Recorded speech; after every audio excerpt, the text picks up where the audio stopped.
Hello दोस्तों, ऑक्टीफॉक्स horror movie time में आपका स्वागत है। हर हफ्ते हम आपके लिए लाते हैं कुछ बेहतरीन हॉरर, थ्रिलर और सस्पेंस मूवीज़ के एक्सप्लेनेशंस और उनके कुछ अनसुने, अनकहे और अनदेखे फैक्ट्स और थियोरीज खास आपके लिए।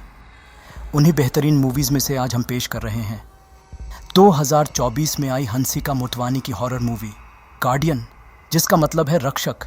ये मूवी रीसेंट होने के कारण इसकी रेटिंग फ्लक्चुएट कर रही है, लेकिन मैं इस मूवी को 5 आउट ऑफ 10 दूंगा। ये मूवी है तो हॉरर मूवी ही, लेकिन इस मूवी में हमारे सोसाइटी और कॉरपोरेट लाइफ कल्चर में होने वाले इनजस्टिस और करप्शन की भी झलक दिखाई गई है। इस फिल्म के कुछ इंपॉर्टेंट पॉइंट्स पर हम अंत में डिस्कस करेंगे, इसलिए इस एक्सप्लेनेशन को ध्यान से सुनिएगा। और हाँ दोस्तों, हमें लाइक, सब्सक्राइब और कमेंट करना ना भूलना। तो चलिए चलते हैं मूवी एक्सप्लेनेशन की तरफ।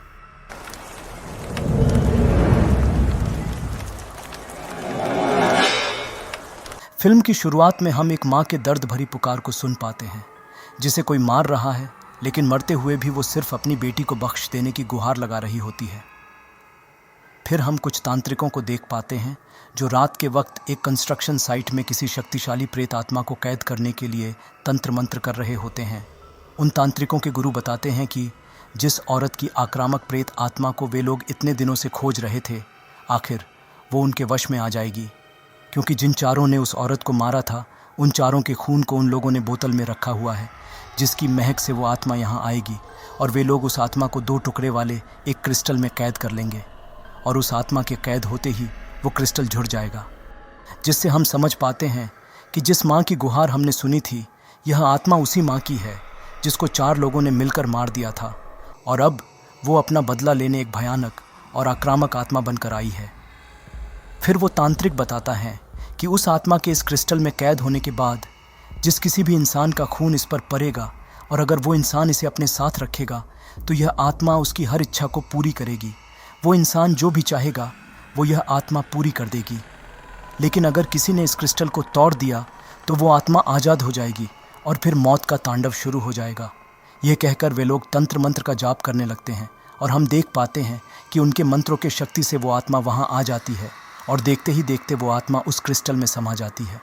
और उस आत्मा के उस क्रिस्टल में समाते ही वो क्रिस्टल अपने आप जुड़ जाता है और हम एक डरी सहमी सी छोटी सी बच्ची को देख पाते हैं और सीन यहीं कट हो जाती है। दूसरे सीन में हम अपर्णा नाम की एक लड़की को देखते हैं जो बदकिस्मती की जीती जागती मिसाल होती है। जैसे कि वो जब भी पूजा के बाद आरती लेने जाती तो आरती बुझ जाती है। एक दिन अपर्णा के पापा उसे एक साइकिल लेकर देते हैं और पूजा के बाद जब अपर्णा साइकिल चलाने जाती है तो उससे पहले ही वो साइकिल चोरी हो जाती है। वह इतनी अनलकी थी कि अगर वो लक लिखा हुआ कोई गुब्बारा भी लेने जाती थी तो वो गुब्बारा भी उससे दूर चला जाता था। और इसी तरह दिन बीतते रहे और देखते ही देखते अपर्णा बरी हो गई, लेकिन बदकिस्मती फिर भी उसका पीछा नहीं छोड़ा। सवेरे जब वो ब्रश करने जाती तो पेस्ट गिर जाता। मंदिर में पूजा के बाद अगर नारियल फोड़ने जाती तो उस नारियल से पंडित का सर फूट जाता। एग्ज़ाम देने जाती है तो आंसर शीट पर इंक गिर जाता। सीधे तौर पर कहें तो लक ने कभी भी उसका साथ नहीं दिया। इतना कि एक बार कॉलेज के लैब में उसने पहली बार सही तरीके से एक एक्सपेरिमेंट किया जिसने पानी में आग लगा दी, लेकिन उसके इस एक्सपेरिमेंट को भी रिजेक्ट कर दिया गया, यह कहकर कि उन्हें ऐसा एक्सपेरिमेंट करना चाहिए जो एनवायरनमेंट और इंसान के उन्नति के काम आए। मतलब उसकी लाइफ की तो अच्छी खासी लगी पड़ी थी। फिर आर्किटेक्ट की पढ़ाई करने के लिए अपर्णा चेन्नई चली जाती है, लेकिन चेन्नई में भी बदकिस्मती उसका पीछा नहीं छोड़ती। लेकिन अब तो ये उसके लिए रोज़मर्रा की बात हो गई थी। फिर काफ़ी समय बाद अपर्णा एक साइकोलॉजिस्ट रुद्रन के पास जाती है और उन्हें अपने साथ बीते सभी बातों को बताती है, जिसे सुनकर रुद्रन बोलते हैं कि यह तो काफ़ी लोगों के साथ होता है जिसका लकी और अनलकी से कोई मतलब नहीं है और अपर्णा खुद को ब्लेम न करे। लेकिन अपर्णा बताती है कि वो इसके लिए नहीं आई है, काफ़ी समय से उसके लिए सब कुछ बदल गया है, वो जो भी चाहती है वैसा ही हो रहा है। जिसे सुनकर डॉक्टर बोलता है कि ये तो बहुत अच्छी बात है, जैसे हम मंदिर में जाकर अपनी बात भगवान के सामने रखते हैं और भगवान उसे पूरी कर देते हैं, ठीक उसी तरह भगवान अब तुम्हारी भी विशेष पूरी कर रहे हैं। लेकिन अपर्णा बताती है कि वो जो चाहती है वो तो ज़रूर हो रहा है, लेकिन उस अच्छे होने में कहीं कुछ बुरा भी हो रहा है। और दोस्तों, यहाँ से कहानी एक अलग मोड़ लेती है। अपर्णा बताती है इन सब की शुरुआत उसके कॉलेज के इंटर्नशिप से शुरू हुई थी, जब वो अपने कॉलेज टीम के साथ इंटर्नशिप के लिए एक कंस्ट्रक्शन साइट पर गई थी, जहाँ उसके पैर में चोट आई थी और काफ़ी खून भी निकला था। उस कंस्ट्रक्शन साइट के वर्कर्स एक रॉड को मोड़ रहे थे कि तभी वो रॉड अन्या के सामने आकर रुक गई और नीचे गिर गई।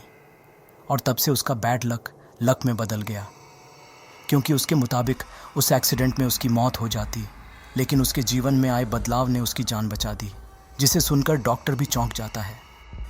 लेकिन हम देख पाते हैं कि जहां अपर्णा को चोट लगी थी उसी जगह पर उस क्रिस्टल को छुपाया गया था, जिसे हमने फिल्म की शुरुआत में देखा था, जिसमें उन तांत्रिकों ने उस आत्मा को कैद किया था। तो अपर्णा को चोट लगने के कारण उसके खून के बूंगे उस क्रिस्टल पर गिरती है, जिसे वो क्रिस्टल सोख लेती है, जिससे होता यह है कि वो क्रिस्टल अपर्णा से जुड़ जाती है। और अपर्णा को वो क्रिस्टल मिल भी गया था और उस क्रिस्टल की सुंदरता से मोहित होकर अपर्णा उस क्रिस्टल को अपने घर ले आई थी। लेकिन उसे यह नहीं पता था कि उसके साथ जो भी हो रहा है वो उसका लक नहीं, बल्कि यह सब वो आत्मा कर रही है, जैसा उस तांत्रिक ने बताया था। खैर, तो फिर अपर्णा बताती है कि उसके साथ कुछ ऐसे घटनाएं हुए हैं जिससे वो परेशान है। ये कहकर अपर्णा अपने साथ घटी सभी घटनाएं एक एक करके बताने लगती है और हम उसके फ्लैशबैक को देख पाते हैं। तो स्टडीज़ ख़त्म होने के बाद नौकरी के लिए अपर्णा उसकी दोस्त लावण्या के ऑफिस में इंटरव्यू के लिए जाती है, जिसमें लावण्या ने उसकी हेल्प की थी। लेकिन उसका इंटरव्यू इतना ख़राब गया था कि इंटरव्यूअर ने उसे रिजेक्ट कर दिया। और रूम में आकर अपर्णा सोचने लगी कि उसे यह नौकरी किसी भी हालत में चाहिए, क्योंकि बाकी सभी कंपनी से उसे रिजेक्शन मिल चुकी है और यह आखिरी कंपनी है। और कुछ देर बाद उसे उसी कंपनी से अपॉइंटमेंट लेटर आता है।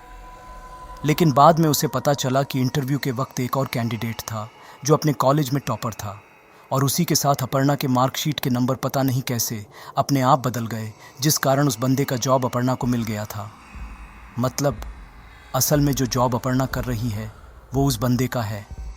दूसरे सीन में हम अपर्णा के ऑफिस के एक पियोन को देखते हैं, जिसका नाम ठंगा गोराई होता है, जो एक गुंडा था लेकिन एक अच्छी फैमिली के घर की लड़की से शादी करने के लिए ऑफिस में काम कर रहा था। उसका एक जीजा भी था जिसका नाम राजेंद्रन होता है, जिसे ठंगा गोराई बताता है कि वो एक अच्छी फैमिली की लड़की से शादी करने के बाद ही फिर से गुंडों वाला काम करेगा। दूसरी तरफ अपर्णा को उसकी माँ का कॉल आता है, जो उससे शादी करने को कहती है, जिस पर अपर्णा बताती है कि वहाँ अभी शादी नहीं करेगी, उसे अभी जॉब में सेटल होना है और उसके बाद ही वो डिसाइड करेगी। अपर्णा अपनी माँ से बात कर ही रही थी कि तभी उसकी प्रोजेक्ट मैनेजर इंदुमती वहाँ आ जाती है, जो खरूस टाइप की बंदी थी, और वो अपर्णा को ऑफिस आवर्स में पर्सनल कॉल करने से मना करती है और ठंगा गोराई से सभी एम्प्लॉयज़ के मोबाइल फ़ोन को लॉकर में रखने को कहती हैं। फिर इंदुमती अपर्णा और लावण्या को एक बहुत ही इम्पॉर्टेंट प्रोजेक्ट का काम देती है, जिसे पाकर दोनों बहुत खुश होती हैं, क्योंकि अगर वे इस प्रोजेक्ट को टाइम पर पूरा कर सके तो कंपनी को बहुत फ़ायदा होगा और उन्हें प्रमोशन और इंक्रीमेंट भी मिलेगा।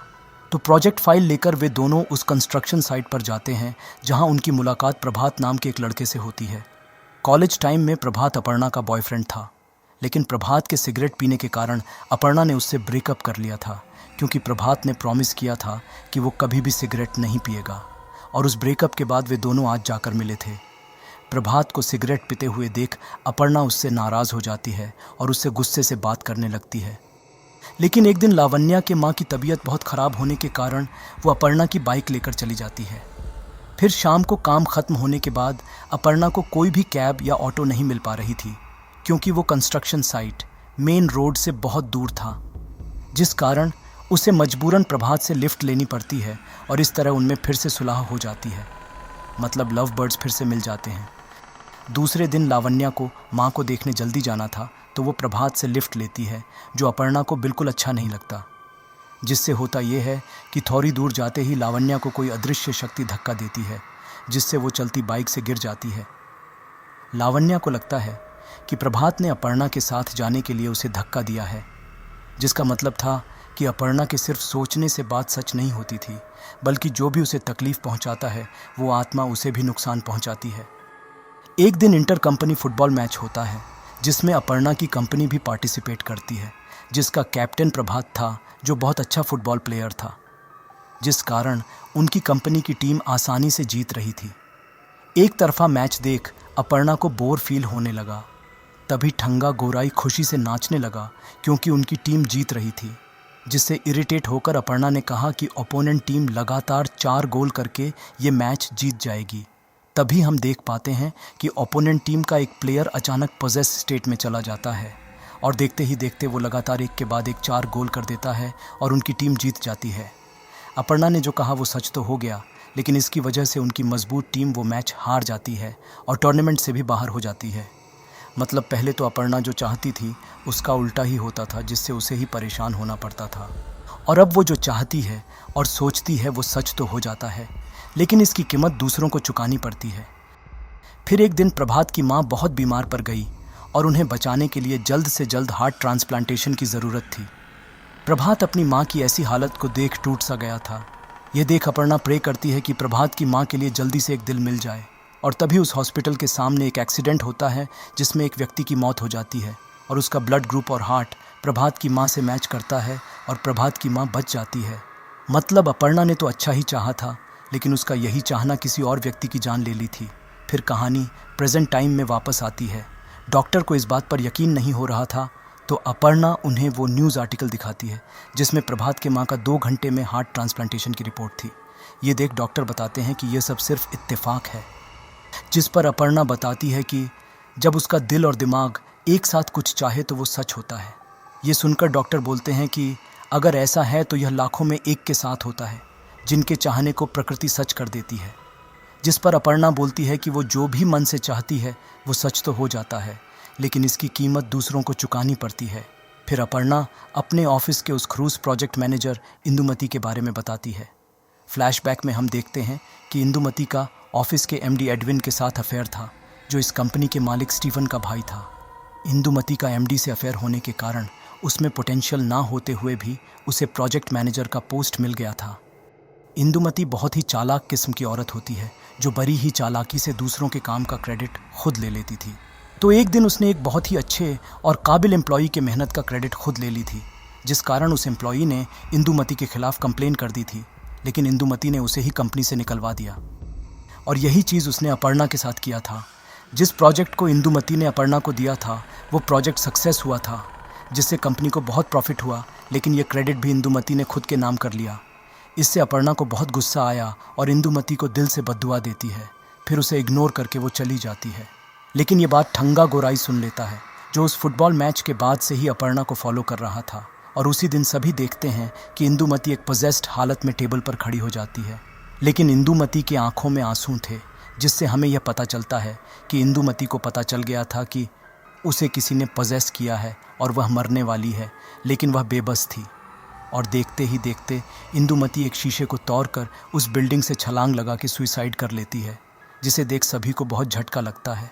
और ठंगा गोराई जाकर अपर्णा को बताता है कि उसमें ज़रूर कोई शक्ति है, जिस कारण वो जो भी बोलती है वो सच हो जाता है।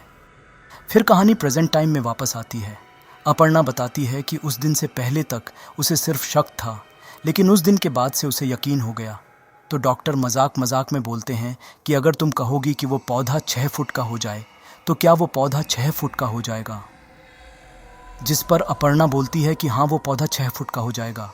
लेकिन तभी अपर्णा को कुछ याद आता है और वो बताती है कि उसकी कंपनी के एमडी एडविन की जान खतरे में है, जिसे सुनकर डॉक्टर चौंक जाता है। तो अपर्णा बताती है कि पिछले दिन ऑफिस में लावण्या किसी प्रोजेक्ट के बारे में डिस्कस करने के लिए एडविन के कैबिन में गई थी, जहां एडविन ने उसे गलत तरीके से टच करते हुए उसे प्रोजेक्ट मैनेजर का पोस्ट देने का लालच देकर उसके साथ बदतमीजी की, जिस कारण लावण्या रोते हुए कैबिन से बाहर चली गई। और अपर्णा के पूछने पर लावण्या ने उसे सारी बात बता दी और अपर्णा गुस्से में आकर एडविन के कैबिन में जाकर उसे बहुत सुनाया और उसे मर जाने की बद्दुआ दी। तो डॉक्टर को सारी बात बताकर अपर्णा उसी वक्त एडविन की जान बचाने वहाँ से चली जाती है। डॉक्टर के यहाँ से निकलकर अपर्णा ठंगा गोराई को कॉल करके एडविन के बारे में पूछती है, तो ठंगा गोराई उसे बताता है कि एडविन तो नए साइट पर है।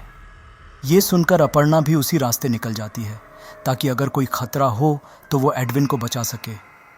ठंगा गोराई भी अपने जीजा को लेकर अपर्णा के पीछे जाता है, ताकि वो उन्हें दिखा सके कि अपर्णा जो भी कहती है वो सच हो जाता है। उधर डॉक्टर देखता है कि उसके कमरे में रखा वो पौधा 6 फुट का हो गया है, जिसे देख वो घबरा जाता है और उसी वक्त स्टीफन को कॉल करके सारी बात बताता है और स्टीफन भी एडविन को अपर्णा के बारे में बता के आगाह करता है। दूसरी तरफ हम देखते हैं कि उस एम्प्लॉई का भाई, जिसे इंदुमती ने नौकरी से निकलवा दिया था, वो भी कुछ गुंडों को लेकर एडविन को मारने उसी तरफ निकलता है। और सभी एक पॉइंट पर मिलते हैं, मतलब एडविन, अपर्णा, ठंगा, गोराई और उस एम्प्लॉई का भाई। एडविन के पास पहुंचते ही अपर्णा देखती है कि उस एम्प्लॉई का भाई उस पर हमला करने वाला है, तो अपर्णा जाकर एडविन को उनसे बचाती है और एडविन को सही सलामत देख एक राहत की सांस लेती है। और एडविन भी उसे सॉरी बोलता है उसे गलत समझने के लिए। लेकिन तभी एक टिन का प्लेट आकर एडविन का गला काट देता है और उसकी वहीं मौत हो जाती है, जिसे देख अपर्णा, ठंगा, गोराई और उसका जीजा सभी चौंक जाते हैं। फिर अपर्णा वापस अपने घर चली आती है। अब तक वो इन सब से परेशान हो चुकी थी और सोचने लगती है कि ऐसा क्या हुआ था जिस कारण ये सब हो रहा है। तभी उसे डॉक्टर की कही एक बात याद आती है। डॉक्टर ने कहा था कि कोई भी घटना ऐसे ही नहीं होता, उसके पीछे कोई ना कोई कारण ज़रूर होता है, कुछ ऐसा जिसे तुमने अनदेखा कर दिया हो। डॉक्टर की बात को याद करके अपर्णा सोचने लगती है। तभी उसे उस क्रिस्टल के बारे में याद आता है जो उसे उस कंस्ट्रक्शन साइट में मिला था जब उसे चोट आई थी। और अपर्णा को सारी बात समझ में आ जाती है कि उसी क्रिस्टल की वजह से ही उसके साथ ये सब हो रहा है। और फिर उसे जो नहीं करना था वही अपर्णा कर देती है। अपर्णा उस क्रिस्टल को तोड़ देती है और उस क्रिस्टल के टूटते ही वह आत्मा आज़ाद हो जाती है और अपर्णा को हॉन्ट करने लगती है। डर के अपर्णा बाथरूम में चली जाती है, लेकिन वह आत्मा अपर्णा का ही रूप लेकर बाथरूम में आ जाती है और उसे वहाँ भी हॉन्ट करने लगती है, जिसे देख अपर्णा बहुत डर जाती है। लेकिन वह आत्मा अपर्णा से कहती है कि उसे उसके कातिलों को मार के बदला लेना है, जिसके लिए उसे अपर्णा का शरीर चाहिए। यह सुनकर अपर्णा के होश उड़ जाता है और कहती है कि वह किसी को नहीं मार सकती, वह कोई खूनी नहीं है। तब वह आत्मा अपर्णा को अपनी कहानी बताती है। और दोस्तों, यहाँ हमें इस मूवी के असली कहानी का पता चलता है। तो हुआ कुछ ऐसा था कि कुछ साल पहले स्टीफन के ऑफिस में एक औरत काम करती थी जिसका नाम मीरा था, जो अपने छोटी बेटी यामिनी के साथ रहती थी। मीरा ने अपने परिवार वालों के खिलाफ जाकर एक लड़के के साथ भागकर शादी की थी, लेकिन वह लड़का यामिनी के होने के बाद मीरा को छोड़कर भाग गया था और तब से मीरा सिंगल पेरेंट की तरह यामिनी का पालन पोषण कर रही थी। मीरा एक चार्टर्ड अकाउंटेंट थी और स्टीफन की कंपनी में काम करती थी। और उस कंपनी की एक पार्टी में हम उन चारों को देख पाते हैं जिन्होंने मीरा को मारा था। असल में वे चारों पार्टनर्स होते हैं, स्टीवन, डॉक्टर रुद्रन और त्यागराजन, और उन तीनों के बॉस कुमार। और एडविन स्टीफन का भाई होने के कारण वो भी इनके साथ शामिल था। ये चारों बिजनेस पार्टनर के साथ साथ इलीगल कामों में भी पार्टनर्स थे। एक दिन मीरा को इनके इलीगल काम के बारे में पता चल जाता है और नौकरी छोड़ने का फैसला करती है। वे चारों उसे समझाने और धमकाने की बहुत कोशिश करते हैं, लेकिन मीरा नहीं मानती और अपना रेजिग्नेशन दे देती है। तो वे चारों मीरा को ब्लैक लिस्ट कर देते हैं, जिस कारण उसे कहीं भी नौकरी नहीं मिली। तो मीरा तय करती है कि यामिनी के एग्ज़ाम ख़त्म होने के बाद वे लोग मीरा के पापा मम्मी के पास चले जाएंगे। दूसरे दिन उन चारों को पता चलता है कि उनके ऑफिस में इनकम टैक्स की रेड पड़ने वाली है, जिसे सुनकर वे लोग घबरा जाते हैं, क्योंकि रेड में इनकम टैक्स ऑफिसर उनके चार्टर्ड अकाउंटेंट से पूछताछ करेंगे। और उनके कंपनी की चार्टर्ड अकाउंटेंट तो मीरा थी। उन्हें पता था कि मीरा एक ईमानदार औरत है और वो ऑफिसर्स को उनके काले धंधे के बारे में बता देगी और वे लोग परेशानी में पड़ जाएंगे। तो वे चारों मीरा को मारने का फैसला करते हैं। उसी दिन मीरा की बेटी यामिनी का जन्मदिन था, तो मीरा उसे ट्यूशन क्लास में भेजकर एक सरप्राइज पार्टी की तैयारी कर रही होती है। तभी वे चारों मीरा के घर चले आते हैं और उसे बेरहमी से मारने लगते हैं। मीरा पूछती है कि वे लोग उसे क्यों मार रहे हैं, लेकिन वे लोग कुछ नहीं बताते और उसे मारते ही रहते हैं। मीरा उनसे रहम की भीख मांगती है और उसकी बेटी के लिए उसे छोड़ देने को कहती है और कहती है कि अगर वो मर गई तो उसकी बेटी यामिनी अनाथ हो जाएगी। मीरा उन्हें वादा भी करती है कि वो यामिनी को लेकर इस शहर से दूर चली जाएगी और वो किसी को कुछ नहीं बताएगी। लेकिन उन दरिंदों को उस पर थोड़ा भी रहम नहीं आता और उसे मार मार कर अधमरा कर देते हैं। फिर घर में गैस सिलेंडर ब्लास्ट करा के मीरा को पूरे घर के साथ जला के मार डालते हैं। मरने के बाद मीरा की आत्मा उन्हें हॉन्ट करने लगती है, जिससे परेशान होकर वे लोग एक तांत्रिक को बुलाते हैं, जिन्हें हमने मूवी की स्टार्टिंग में देखा था।